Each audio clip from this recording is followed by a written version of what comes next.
3 years after my parents got divorced, I ran into my mom at a restaurant. She was having dinner with her daughter. When she saw me, her expression looked a little uncomfortable. Right before she left, she pulled up her phone and opened Venmo. Here, let me send you some money. You and your dad can get yourself something nice to eat. I pushed her phone back. No thanks, Sarah. It's not like you ever cared much about me or dad before. Her face tightened, and she frowned hard. Why do you have to be as stubborn as your father? If you had stayed with me, you wouldn't be working as a server right now. Tell your dad this. If he admits he was wrong, I'll take you back and give you a good life. I just stared at her coldly and said nothing. Did she not know? My dad had already been dead for 3 years. Sarah Miller looked me up and down, taking in my dirty apron and hands cracked from the cold. She sighed softly. I never should have agreed to let your father take you. It's really been hard on you, hasn't it? If he can't afford to raise you, he should have let go. I shot back coldly. Don't worry about it, Sarah. We're strangers now. Talking like that might give people the wrong idea. Her face darkened. She looked like she wanted to say something else, but fell silent, turning to walk away. I stood there holding my tray, my fingers stiff. A coworker came over. You okay? I shook my head. Another coworker whispered, was that Sarah Miller from Miller Group? I heard she's completely devoted to her ex-husband. She burned bridges with her whole family for him back in the day. I saw an interview where she said the people she failed the most are her ex-husband and her son. I let out a cold laugh. If she really felt that guilty, why would she have abandoned them? Seeing my disbelief, my coworkers explained. She walked away with nothing for his sake. She gave up custody voluntarily, willing to start from scratch. I heard she built a primary school in a poor mountain area and named it after her son. She's done more than enough. I looked up, my voice expressionless. She pretended to be broke in front of her husband. When she left with nothing, she stuck him with all their debt. He had to donate part of his liver and sell his own blood to pay it off. My dad got a post-op infection and couldn't afford surgery. Meanwhile, she was at an auction buying her new boyfriend $1 million watch. She wouldn't even pay for my dad's medical bills. And to protect some guy she was seeing, she hit me so hard she damaged my ear. I can't play the piano anymore because of her. Everyone went quiet. My coworker's eyes went wide.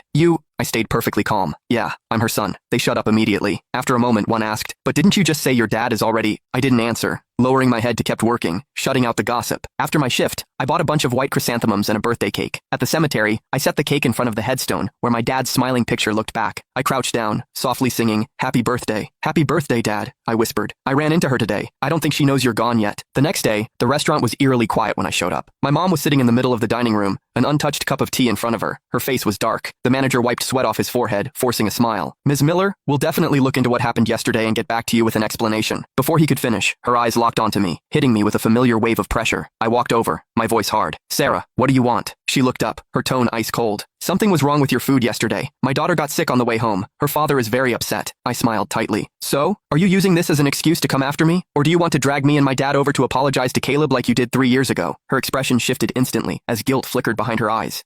She remembered that night 3 years ago, the way she'd played us for fools. Back then, my dad and I believed she'd gone bankrupt. She claimed she lost her company, was drowning in debt, and wanted a divorce so she wouldn't drag us down. My dad worked a dozen jobs a day to pay off her debts. So exhausted he fell asleep standing up. Debt collectors hounded us until my dad went to an underground clinic and donated part of his liver. The day he came home, his face was shockingly pale.